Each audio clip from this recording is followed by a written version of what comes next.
Black people have never been in charge of any system. We're not actually we have been. Take Baltimore. No, we've never been in charge of any May I finish? system. Tell me, what financial system are black people in charge of? What healthcare system are black people in charge of? What government system are black people in charge of? I'm about ready to tell you. What prison system are black people in charge? I'm about ready to tell you. In this video, we are going to be reviewing a recent interview between living legend and 2024 presidential candidate Larry Elder and The Breakfast Club. This is an absolute masterclass by Larry Elder, and you are about to see what I mean by that. And there are three specific things that I want you guys to observe throughout this interview. First of all, how Larry Elder handles being interrupted. He stutters at the start of his point instead of letting them talk over him. Second of all, how well he holds frame and sticks to the facts. And thirdly, how ice cold and emotionless he is in the face of constant insults. This is a masterclass, and there is a lot to be learned here. So with that, let's get into Larry's opening remarks. Let's jump right into it. Why are you running for president? Well, I'm running as an America First mega guy, and we have an America First mega guy running, obviously. So the question is, what do you bring to the table? You said MAGA? MAGA. Okay. And the answer is, I bring a lot of issues to the table that I feel our side is not talking enough about, if at all. For example, the #1 social problem in America, by far, is the epidemic not of COVID, but of fatherlessness. 70% of black kids today enter the world without a father in the home, married to the mother, up from 25% back in 1965. Now 25% of white kids enter the world today without a father in the home, married to the mother. And the stats are clear. Even Barack Obama once cited them. If you're raised without a dad, you're 5 times more likely to be poor and commit crime, 9 times more likely to drop out of school, and 20 times more likely to end up in jail. What's happened? In the mid-'60s, with I think the best of intentions, a Democrat named Lyndon Johnson launched what he called the War on Poverty. And since then, we have incentivized women to marry the government and incentivized men to abandon their financial and moral responsibility. You know, when I say this to people, the pushback I get is, well, there are lots of things that are going on, systemic racism, poverty. Here's the problem. If you look at a young black male aged 10 to 43, that's young to me because I'm 71 years old. A young black man in that demo is 13 times more likely to be murdered than a young white man, same demo. Young black man, real young, 19 and under, the #1 cause of preventable death is homicide, almost always at the hands of another young black male. Same demo for whites, the #1 cause of preventable death is unintentional deaths. That includes drug overdoses, automobile accidents, drownings.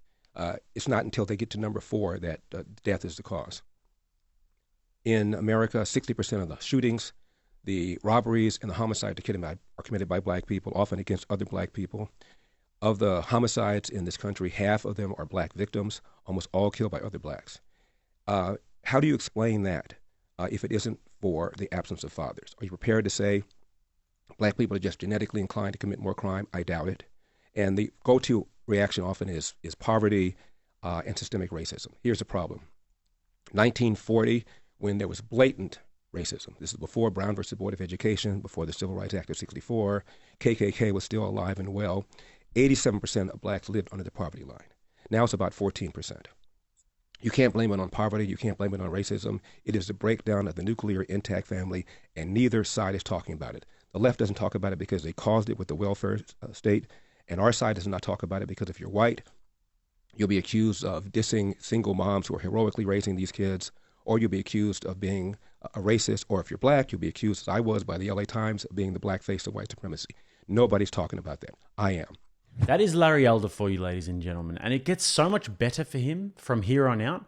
But let's just say the man is a living legend and somebody who is a repository of knowledge, wisdom, stats, and figures, and he would have been an incredible president. And also, I'm not sure if this is a possibility, but he would be an incredible vice president to a guy like Trump or a guy like Vivek. Another thing he would have been amazing at would have been governor of California, which unfortunately he lost. And having been in California just a few weeks ago myself, I cannot wrap my head around how they had the chance to vote between a living legend like Larry Elder and a used car salesman like Gavin Newsom, and they went for the latter. But back to the presidency, and unfortunately for Larry Elder, the problem I see with him and why he wasn't on the debate stage recently is because he's just not what people want to see right now. There's a lot of question marks about people's age in this race at the moment, and he's 71 years old, which is not that old, but it's not young. And this is why Vivek is much much more attractive in this regard. And also, he doesn't quite have the charisma of Trump or Vivek. He doesn't get people as excited as those guys. And unfortunately, in this day and age, that is an absolutely essential part of being a successful politician. We're seeing establishment guys like Mike Pence get chewed up and spat out in the modern political landscape. People are opting much more for those intoxicating, vibrant, sexy renegade type candidates. But in terms of policy and just knowledge and wisdom, he would be amazing. Maybe the best out of all of them. But the timing just isn't right, which is a real shame. And now on to the next part, where the queen of being terrible at debating, saying dumb things and thinking that they're smart, and just being generally unpleasant comes along to get her 2 cents worth. I just feel like everything is black with you. Black is wrong. Black people do this and black people do that. And when I ask you what white people do wrong, you said you're not worried about white people at all. I'm talking about the damage, disproportionate damage going on in the black community. For example, look at these smash and grabs that are taking place in Los Angeles where I live. There's a suburb called Glendale where at a mall recently, a mob of 30 to 40 people, they had masks on, but one guy got popped. He was black. And I think most of those who were doing this were black. And in recent years and times, there have been a number of these in places like Chicago, places like New York. If I were involved in something like that, Charlemagne, I grew up with a dad, just as you're raising your own children. I would have been more afraid of my father than I would about the cops catching me. These kids are afraid of neither. They don't have a father in the home. Cops are demoralized. They're pulling back. Their manpower is short. And as a result, you tell a bad guy you're less likely to be caught, convicted, incarcerated, crime goes up. They may be criminals, but they're not stupid. Mm-hmm. When you say, what do white people do? I mean, this is a country that has struggled mightily to get over its historic racism. There was a civil war. There was a big civil rights movement. This is the only majority white country that's ever elected a black president, let alone reelected a black president. The 3 biggest cities in America are New York, Chicago, LA. They all have black mayors, even though no city has a majority of black population. The president of Harvard is a black female. Martin Luther King in 1966, Charlemagne, gave an interview to the BBC. This is 2 years after the Civil Rights Act of 64 got passed. And he said, I'm amazed at how many positive changes there have been in America in the last 2 years. Why, if things keep going like this, we could have a black president in about 40 years' time. Mm-hmm. Do the math. Right on cue, Barack Obama, elected 2008. He didn't say there'll be a black female president of Harvard, and there has been. He didn't say there are going to be black CEOs of Fortune 500 companies, and there have been several. He didn't say the percentage of the House would equal the percentage of black people in the population, and it does. He didn't say the 3 largest cities would have black mayors, and they do. He didn't say the largest and most prestigious organization of doctors, the American Medical Association, would have 2 black presidents, and there have been. He didn't say the most prestigious organization of lawyers, the American Bar Association, would have 2 black presidents, and they have. He said president, meaning at that point, I can feel that I've reached the mountaintop, which is the speech he gave right before he got assassinated the day before. And now we act as if Barack Obama never even got elected. And we're still talking about systemic racism. It's not fair. It's wrong. And you're discouraging black people from working hard. Guys, if you're enjoying these long-form debate breakdowns, then don't forget to chuck a like on the video and also subscribe to the channel, because this is what we do here. We break down debates, talk about political, cultural issues, and much more. So, welcome. 1996. Okay. Mr. Elder, quick question. Let's just remove the word racism, since that seems to be a word that triggers, a conversation down the water hole. Let's just focus on the word system. Okay. You mentioned that the system was the one that discouraged. And again, we have no problem with agreeing that the family, the black family, should certainly has some room for some improvement. But let's just focus on system. Room for improvement? System. Well, we're not going to go down that water. We're not going to go down that water hole. Let's get to the question. So the question is, you said that the system encouraged black women to be single mothers, correct? I said the welfare state, yes. The welfare, the system. So who's in charge of the system? Who was in charge of the system? Well, it was Democrats that passed it. And who were Democrats? Were they black or white at that time? Well, at the time, majority of black people were Democrats, as the majority of black people are Democrats now. Not the voters. I'm talking about the system. Remember, the main idea is the word system. Who was in charge of the system at the time? The Democrats at the time, the system. I'm just going to Charlemagne's point about white or black. Was it white Democrats in charge of the system or black Democrats in charge of the system? Well, if you're prepared to say that Lyndon Johnson did this viciously with an intent to destroy the black family, I disagree. He did it with the best of intentions. And if you look at the New York Times, which is left wing, the Washington Post, which is left wing, they cheered all of this. Right. And what I'm asking was it white people? So I'm going to ask again in case my mic's not coming through clearly. Was it white people in charge of the system or black people in charge of that system that helped break down the black family? It's a simple yes, just a simple question, white or black? Well, you didn't have to go on welfare unless you voluntarily chose to go on welfare. The inducement was put there by Democrats, White by Democrats, the left. correct? Okay. White Well, Democrats, correct? most black people were Democrats, and they voted for these white people Not too. voters. I said who's in charge of the Who's in charge? system? Well, who Who was in charge? who put them in charge? Was Lyndon Johnson Who put white them- or black? Who put them in And maybe charge? that'll help you. Fine, Lyndon Johnson was white. Thank you. Okay. But if your argument is that the reason he did it is because of racism, then I No. disagree. He did it because of That's not my argument. I just asked you a simple question. Was he white or black? Charlamagne? Wow. The debate may as well be over, guys. Everybody can go home because the president in the 1960s was a white guy. Done. Systemic racism debate over. But it never ceases to amaze me, guys, when somebody has built their whole entire career off of being a race hustler, so shamelessly makes a point, clearly judging someone by the color of their skin, and thinks that she's made a good point. That's not my argument. I just asked you a simple question. Was he white or black? Charlamagne? Will you shut up, man? But it's so frustrating to see somebody who clearly thinks they're so much smarter than they are. And this only gets way worse throughout this debate. There's just zero self-awareness, and it comes through with just such a thickness, even through a computer screen. She's constantly insulting people that she talks to and thinks that she's smart and funny when she does it, and clearly has zero concept of how bad it makes her look. She's talking to a man that has achieved a hell of a lot in his life, and not in a nefarious way either. And he's gained so much knowledge and wisdom, and now at 71 years old, he's making a play for the highest office in the land. You'd think some respect would be in order, but no, and it only gets a lot worse from here, so brace yourselves. You said you talked about the smash and grabs, right? And I find that interesting because when you see the mass shootings that happen, majority of those people are white males. What do you think about that? Actually, if you look at the percentage of whites in America, which is 60%, the percentage of mass shooters is under that. The percentage of people that commit hate crime is under that. The percentage of people who are serial killers is under that. Black people are 13% of the population. We commit a greater percentage compared to that But no, of you mass specifically shootings. talked about the smash and grabs, though. So I was saying, since you're using that as an example, I'm saying, well, what about the mass shooters that are usually white males? One more time. They are usually white males because 60% of the country is white. However, they underrepresent in terms of the number of mass shootings. About 50% or so of the mass shootings in this country are committed by white people, even though white people are 60% of the population. They underrepresent. We overrepresent when it comes to hate crime, when it comes to mass shootings, when it comes to serial killings, when it comes to robberies, when it comes to virtually every category of violent crime. We overrepresent. So what do white people do wrong?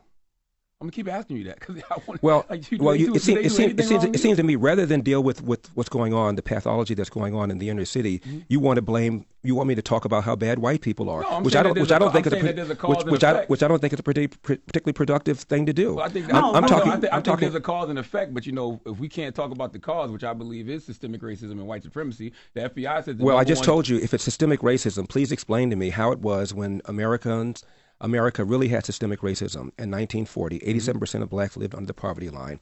Again, this is during Jim Crow era. My father is from Athens, Georgia, grew up in Jim Crow. My mom is from Huntsville, Alabama, grew up in Jim Crow.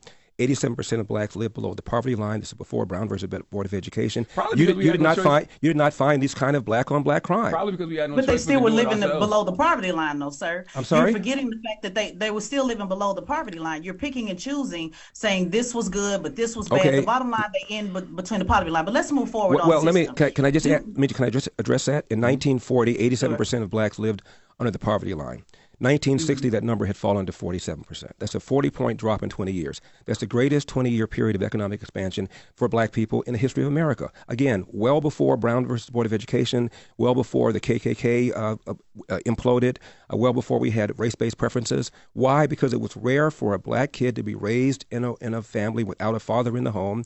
A strong belief in Judeo-Christian values, a belief in patriotism, even as America wasn't applying these values to black people, obviously, and a belief in entrepreneurship. All those things are now under assault by organizations like Black Lives Matter. Charlemagne, Black Lives Matter had on their website an attack on the nuclear family. The founders are self-described Marxists, trained Marxists. Marx wanted to dethrone God, was an atheist, and Marx did not believe in capitalism, let alone entrepreneurship. All the things that made black people still survive in virulent racism are now under attack by organizations like Black Lives Matter. But all of those things have always been under attack by white supremacy. You can go back to things like whether it's the Tulsa race massacres, like every time black people do create these systems that are our systems and we are the entrepreneurs, it seems like white supremacy finds a way to destroy it. Every time, look, the Tulsa massacre, within about 5 years, that whole area was rebuilt.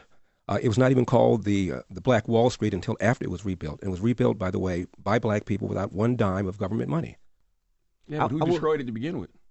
It was racists who destroyed it. No question about it. Sure. We've had race riots, but so have Japanese. So you do agree that there's racism? I'm just so confused. You know, I never even came close to saying. I never came close to saying there was no racism. You just saying you don't think it's systemic racism? Not anymore. Obviously, there was. We had something called slavery. We had something called Jim Crow. That destroyed black. Hold on, sir. That was system that destroyed. That was the system that destroyed Black Wall Street. It's the same system right now that's not even wanting to pay those same living descendants. Because I know your position on reparations, but those same living descendants of Black Wall Street. Okay. And then you move, and then you go on to say that the system, the quote unquote system, is also trying to destroy President Trump. So I'm just so confused on: do you believe that the system can destroy or not? You pick and choose, sir, and that's what's so confusing to me. You just said it wasn't racism. Now it is racism. When it was time to build it back, there was no racism. I said it wasn't systemic racism. Let's talk about. So what are you just hung up on the word system? Can I just make this point, Charlemagne, please? Let's take Chinese Americans. Chinese Americans were the first ethnic group to be excluded with an Immigration Act in the late 1800s. They had riots against Chinese in L.A., in San Francisco. There were laws that prevented Chinese Americans from participating in the laundry business. I'm in California. California, of course, rounded up Japanese Americans during World War II. There were laws that prevented Japanese Americans from owning farmland. The average Japanese American household has a higher per capita income than the average white household. The average Chinese American household has a higher per capita income than the average white household. How does that happen? It happens because of a strong belief in family. It is rare for a Chinese American or a Japanese American kid to have a child outside of wedlock, and a strong belief in education and a strong belief in entrepreneurship. These are the kinds of qualities that make people successful. Now, this is a point that makes you want to smash your head against a table, because clearly it indicates that what Larry is saying is just going straight over their collective heads, or they are just choosing to not hear it. He made the point that systemic racism doesn't exist today, and I would actually say that it does exist. Affirmative action and quota systems are great examples of that. But you do see the point that Larry's making. And then he goes on to point out different, unrelated issues with the system. And they actually think that this is some sort of self-contradiction or a gotcha moment. And now she's so confused all of a sudden. This is a false equivalency, and it happens way too much. She needs to practice a little thing called compartmentalizing. Different aspects of the system have different issues that require different amounts of attention. And those are different conversations. He never said that the system was perfect, but she must be able to understand the difference. I mean, there are only two options here. Either she is unable to grasp these very simple concepts, or she's just dishonest. And the last part here is that Larry Elder is talking about fatherlessness. We all know that it's a monumental problem that disproportionately affects the African American community. So why doesn't she want to go down that water hole, as she loves to say? Which I swear isn't even a saying. Isn't it go down a rabbit hole? Down the rabbit hole is an English language idiom or trope which refers to getting deep into something or ending up somewhere strange. A water hole is where animals go to drink. You idiot. But anyway, it's really funny the parts that they avoid. And like I said, guys, a few weeks ago, I was in the States and I was in Miami and I was at the swimming pool in my hotel. And I met these three lovely African-American ladies and I was chatting to them. And each one of them was single with a child and a baby daddy. All of them just without the fathers in the home, like it was nothing. And I was a bit shook by that because that's kind of a big deal. But the problem here is in this conversation, guys, with the Breakfast Club, if they were to highlight that issue, they would be holding people accountable for their own actions, and they would be putting the responsibility into the hands of the individuals and of the cultures. And they know that if they do that, they're just going to get a bunch of pushback. So they're just going to stick with the system. And like I said, guys, this one just keeps getting better. And Larry is about to put more holes in their worldview than Swiss cheese. You can't blame everything on having a fatherless family, right? Because I didn't say blaming everything. I know, but that's what you're saying. You're saying a strong community. But no, you said that's what I just said. I didn't say that. You talk about the Asian community. Asian community, it's easy for them to get loans for entrepreneurships. It's easy for them to get loans for houses. You look at our community. Okay. If you really want to talk about our community, right? You look at the schools in our community. Some of our schools are the worst, right? Would you agree with that? Yes or no? Absolutely. Which right? is why. Which is why one of the reasons I'm running for president is for school choice. Also, would you say that is in our community is systemic? It's also in our communities heavy food deserts. There's nothing but fast food places that are just killing and destroying that. Would you say that's true? Systemic too. Boy. Would you say that's true? I'm just asking a question. Okay, you said a number of things. I just addressed one of them about loans. Mm-hmm. In 1965, Barack Obama, who was in private practice, joined a bunch of other lawyers to file a class action lawsuit against Citicorp, which is headquartered here in New York. 186 black people were applying for loans for mortgages. They didn't get them.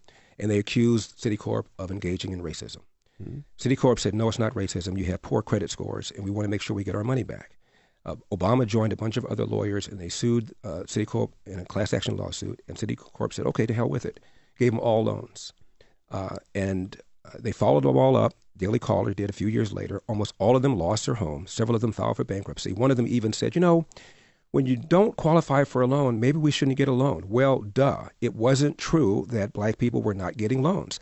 Plus, there are all sorts of black-owned community banks around the country, and it turns out the turn-down rate when you apply for a loan at a community bank was even higher because they had less capital and they couldn't afford to loan money to risky people. It is just not the case that the reason for the plight of the black community is because people were not lending money to them. It's just not true. It's harder for our community to get loans, right? And not just because of poor credit scores. It's because of where the areas are. You talked about the Asian community. A lot of the Asian community have their own banks, and they're able to process and get their own banks. There's not too many African-American branches that are able to give out money. So that's one. Then let's talk about getting grants for schools. They're not even giving grants for schools at the rate that they're giving grants for white people. And let's talk about when they talk about entrepreneurship. They are giving so much money to these white and Asian kids and Asian people doing it, and a 1,000 times less than our community. Will you agree to any of that? No, I don't. I don't agree with virtually any of what you just now said.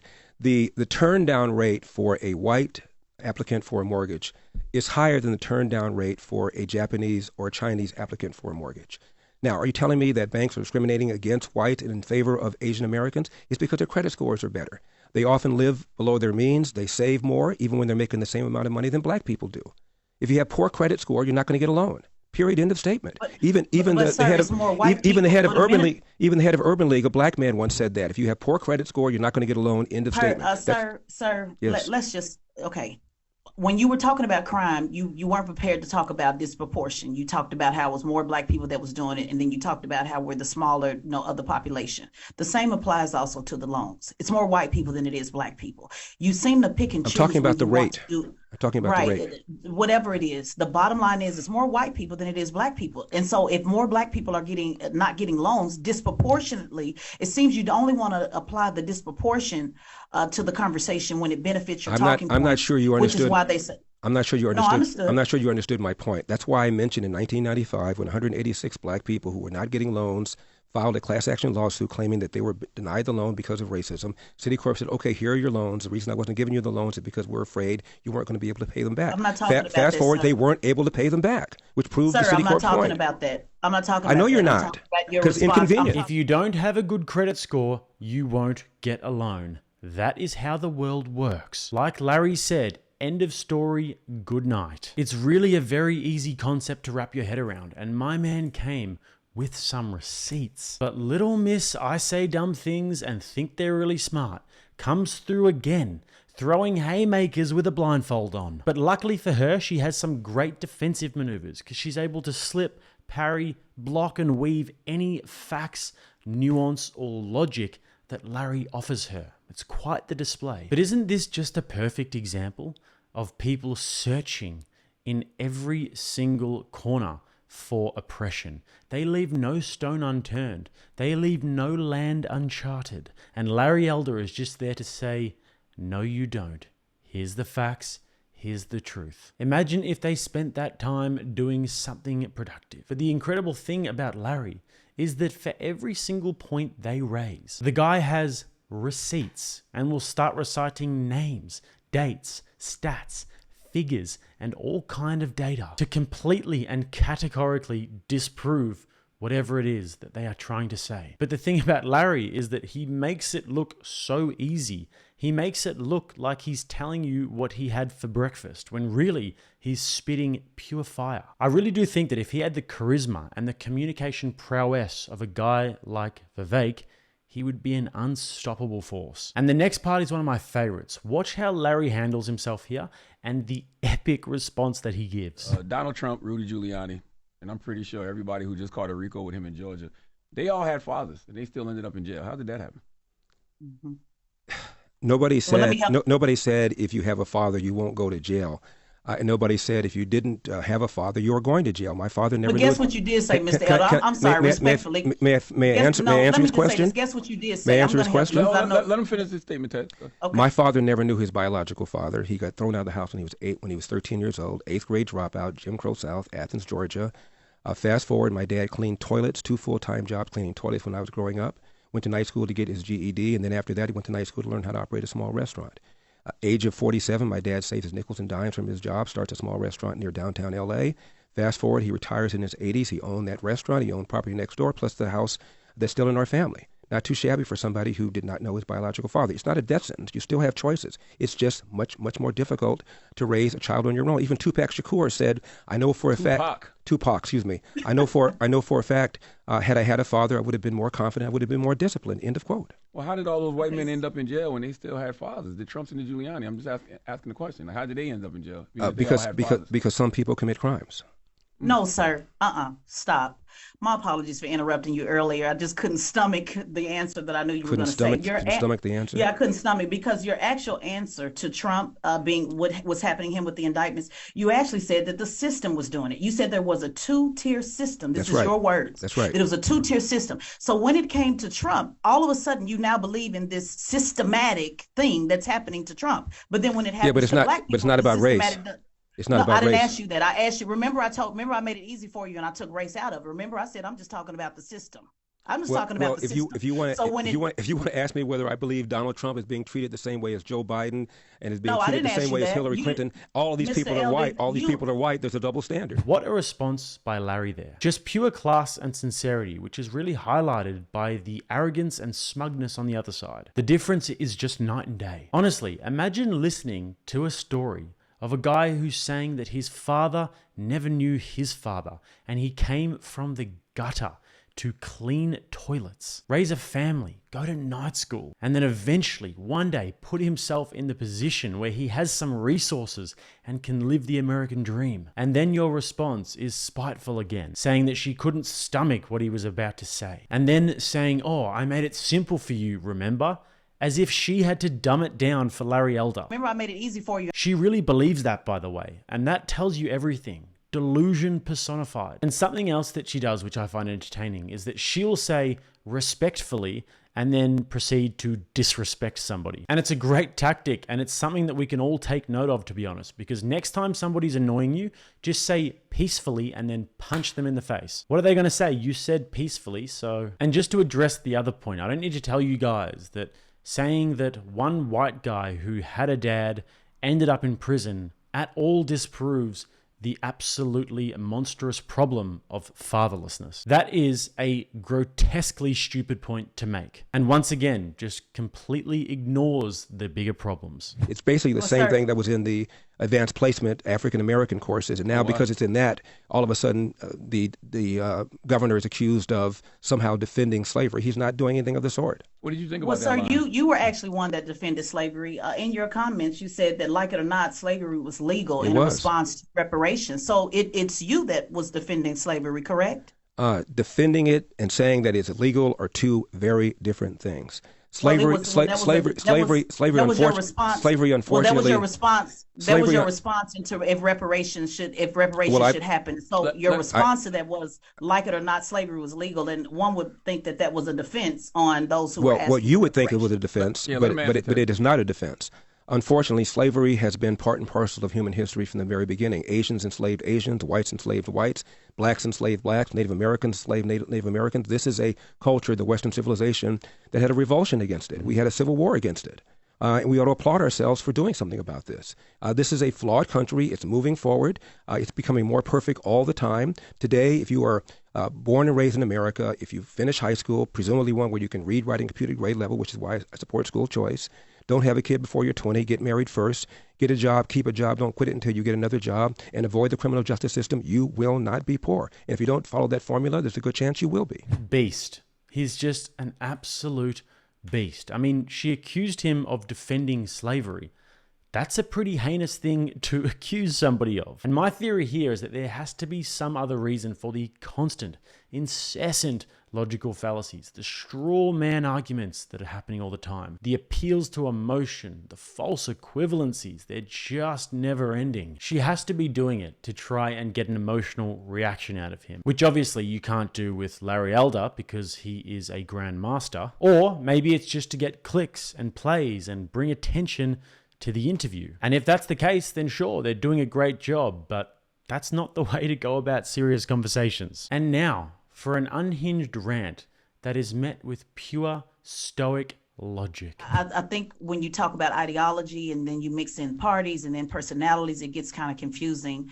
And, you mentioned yourself not to moan and groan, that as long as you work hard, all is well. And I think where the conflict is coming in is you did moan and groan about how the Republicans treated you. You did moan and groan about Governor Newsom and, asking for a recall. You did not leave that up to the voters. You are moaning and groaning when it comes to Donald Trump and how he's being treated. So it just seems to be a hypocrisy. And I don't know if the message would land a little bit better if there was some fairness across the board on Democrats and Republicans. I'm an independent, by the way, and I think both parties are trash. And I think all of us here, see both sides. And that's the part that's just not landing for me. There seems to be an unfairness on both sides with you. Well, not too surprisingly, I don't agree with your analysis. How is it that I did not leave the recall to the voters? What do you mean by that? What do you? You said I didn't leave the recall to the voters. No. I said you moaned and groaned about it. You said it should be recalled, correct? Correct? I said Gavin Newsom should have been recalled, yes. Right, that's moaning and groaning. Well, actually, it's taking advantage of what's in the California Constitution, which is when a certain percentage of voters sign a petition to recall a politician, there can be a recall vote, and there was one, as there was in 2003. We recalled the governor then, and there was in 2021 when I attempted to recall Gavin Newsom. That's part of our democratic process in California. Absolutely. We agree with that. I'm going to your statement when you said rather than moan about it. A little while ago, you said rather than moan about it, I'm just going to keep doing the hard work. And so I'm just saying that technically is moaning about it because the governor's the that's my point, sir. I don't follow exactly what you're saying. I really don't. It's okay. I didn't expect you to. Yeah, but it's I'm one moment. I'm a little slow sometimes. One moment, yeah, we get it. Yeah. One moment you're complaining about the system, and the next minute you're saying the system is fair. The next minute you're saying it's not fair. So that's what I'm saying. There just seems to be a double standard on you and the system, not wanting to be accountable for a system that black people are not in charge of, by the way, of not wanting to hold both sides accountable when it comes to the system. Do I believe Hillary was treated differently and Joe Biden treated differently than Donald Trump is being treated? Yes, I do. Is that an indictment about whether or not America is systemically racist? No, it is not. Those are they're two totally different things. Yes, you're yes, trying to merge the two, but they're two totally different things. I agree with you. They're two different things. No, we're agreeing. We're agreeing. They're two different things. We're agreeing. No, we're agreeing that two different things. We're not agreeing that there's not systematic racism because we're not in charge of the system, sir. In case you all right. Can we? Black people have never been in charge of any system. Well, we're not actually, we have been. Take Baltimore. No, we've never been in charge of. May I finish? Tell me, what financial system are black people in charge of? What healthcare system are black people in charge of? What government system are black people in charge of? I'm about ready to tell you. What prison system are black people in charge? I'm about ready to tell you. I'm not talking about mayors. I already know that talking point, sir. I go on Fox News all the time as well. So let's not go there with that. I said, what system have we created? Have we implemented that we have been in charge of? Name one. Is this why you don't like talking to black women, Larry Elder? Wow. Baltimore. Freddie Gray a few years ago. No. That's mayors. I'm not talking. I said system. I'm going to tell you about this system if you allow me to finish my point. I'm not talking about somebody elected and doing a job, sir. I asked what system did we create? What financial system? Okay, let's talk about the system of one of the largest. Let him say his point, thank you. One of the systems of one of the largest cities in America, Baltimore. Freddie Gray died in police custody a few years ago. The mayor was black. The head of the police department was black. Number two. It's not in charge of the system. But go ahead. Number 2 person in charge of the police department was black. All Still not in charge of the all the system. city council, Democrats, majority black. Still not in charge of the system. Wow. That's a position. 6 officers charged, 3 of them were black. A judge before whom 2 of the officers tried their case found him not guilty was black. Still not in charge of the system. The city intendant of public schools was black. The county superintendent of public schools was black. The attorney general at the time, Loretta Lynch, is black, as was the president of the United States, was black. And yet, still not in charge of the system. So who's in I charge asked of you the a system, simple Ted? question, sir. Well, Wanda Sykes said when Barack Obama got elected, how are you going to complain about the man when you are the man? Now, from the president to the attorney general to the state attorney to the mayor to the head of the police department to the commissions of the schools in the city and in the county to the majority of city council in that city, all of them are black. And you're still saying that we don't run anything? So who's in charge of the No, system, no, Ted? no. I said who created the system. I didn't say we didn't run anything. I challenged a lot of those black leaders, by the way. I said who, when we talk about the system, what black people have been in charge of any system. I'm not talking about a position. I'm not talking about a mayor. You know good and So well what I'm talking you're about, basically Mr. saying Elder. that they're black faces that are still in those Correct. positions, but they're still being Correct. part Similar of the to system. you, Mr. Elder. You're so- a black face in a position in the conservative movement. They're just the same. They're just on the other side. Do not go on an unhinged rant and then try and push Larry Elder into a corner, because you will deeply, deeply regret it. And I'm almost certain you'll never see somebody get destroyed this badly in a debate and still think they're winning. She called him a black face, meaning that he doesn't really think for himself. He's just basically a prop. What a hideously insulting thing to say to somebody. This is an emotional woman with absolutely zero idea what she's talking about, who loves the sound of her own voice, trying to insult Larry Elder. And like the master of ancient Chinese kung fu that Larry Elder is, every time she tries to run at him with these points, he just puts her on her backside, and totally effortlessly. He does not get out of second gear at any point. And also, notice that he made that tongue-in-cheek, self-deprecating joke saying, oh, I'm a little bit slow sometimes. And then she jumps on the opportunity to insult him, saying, yeah, we get it. I'm It's a one moment- little slow one sometimes. moment- One moment, yeah, we get it. A tasteful person will never ever take a self-deprecating joke and affirm it. That is what somebody who is socially inept does. And once again, it just makes him look so much better because he's being humble and self-deprecating while she is being delusional about her own intelligence and wit. What an unbelievable example of wisdom versus ignorance this is. Now let's watch Charlemagne try and throw around some all too common buzzwords. Do you think members of your party are leaning toward fascism? Define fascism. Authoritarianism? Define fascism. I mean, the rejection of democracy, the rule of law, and equal rights under the law in favor of a strong man, Donald Trump, who interprets the popular will. No, I don't. There was a long article about Barack Obama by one of my mentors. His name is Thomas Sowell. He's an economist, he's a black conservative, still alive, around 95 years old. And he wrote a piece in which he said a lot of people call people like Barack Obama socialist. Socialism is government ownership of the means of production. Mm-hmm. Fascism is when the government allows you to own means of production, but government tells you what to do. And he said, frankly, technically, people like Barack Obama are fascists. That is to say, these are left-wing people telling you how to run your business, telling you what to sell, telling you what you can't sell. For example, in California, we have a governor named Gavin Newsom who recently said by the year 2035, no more sale of new gas-powered cars. How dare you? Most people don't want an EV. They like their own gasoline-powered cars, but now you're telling car dealerships they can't even sell them? What do you call that? It's so frustrating watching people throw terms like fascism around when they really have no idea what it even means. He describes it as basically the rejection of democracy and like a strong man like Donald Trump who wants to enact the will of the people. Firstly, that's not fascism. Secondly, nobody is rejecting democracy. They're simply questioning the result of an election that they hold so dear. Thirdly, strong man? I mean, a president should be a strong man, but what do you mean by that? In the political sense, a strong man is a dictator. He's an authoritarian leader. He's an autocratic leader or a military dictator. Strong men could be seen as people like Vladimir Putin or Saddam Hussein. You can't just look at every male politician that you don't like and call them a strong man. It's very flabby and low resolution thinking. And fourthly, enacting the will of the people. I mean, what else would they be doing? Not enacting the will of the people? Isn't that what's supposedly meant to be happening in a democracy? Trump would more aptly be described as a populist. And it's not my favorite term because it's a little bit hard to pinpoint, but he certainly wouldn't be called a fascist. And the next part, guys, is just an absolute burn. Get ready. Have you ever heard of the term nigga wake up call? No. It is an incident where a person of color forgets that they are of color and are reminded rather brutally by an unexpected act of racism. Have you ever had any of those? Oh, brother. I'm just asking. You think you've ever Well, had I'm acutely aware, Charlemagne, that I'm a black person, just as you are a black person. And when Joe Biden insulted you by saying, you ain't really black, we don't know whether or not you want to vote for me or vote for Donald Trump, it seems to me that should have been a wake-up call on your part. How dare this guy come in here and insult you, a black man, and tell you you got to think a certain kind of way? I'm amazed that you weren't mad about that.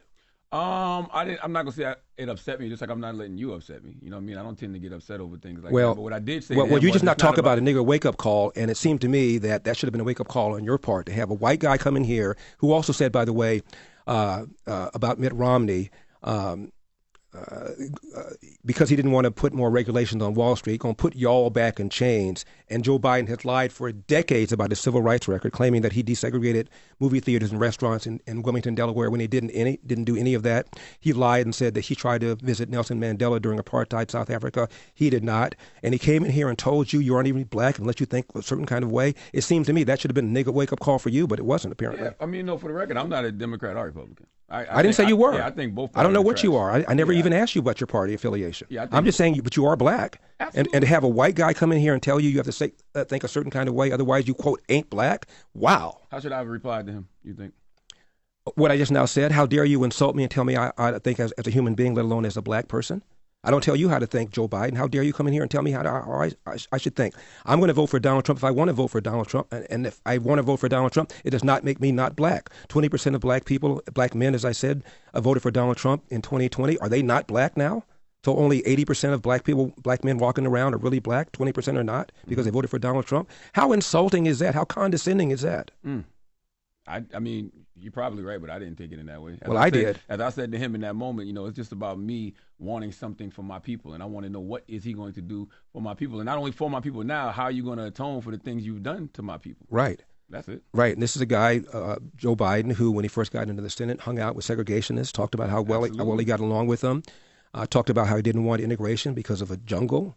This guy has made all sorts of insulting things to black people, and his policies right now are hurting black people. Inflation hurts the people at the bottom more than anything else. Letting a bunch of illegal aliens into the border are hurting black people more than anybody else, as I said earlier. He's opposed to school choice when he has his own kids in private school, and we lost a year, almost 2 years of in-school education in California because of COVID that he supported. I mean, this guy has done monstrous things to black people, and then for him to come in here and tell you how you ought to think as a black person, it blew my mind. Wow.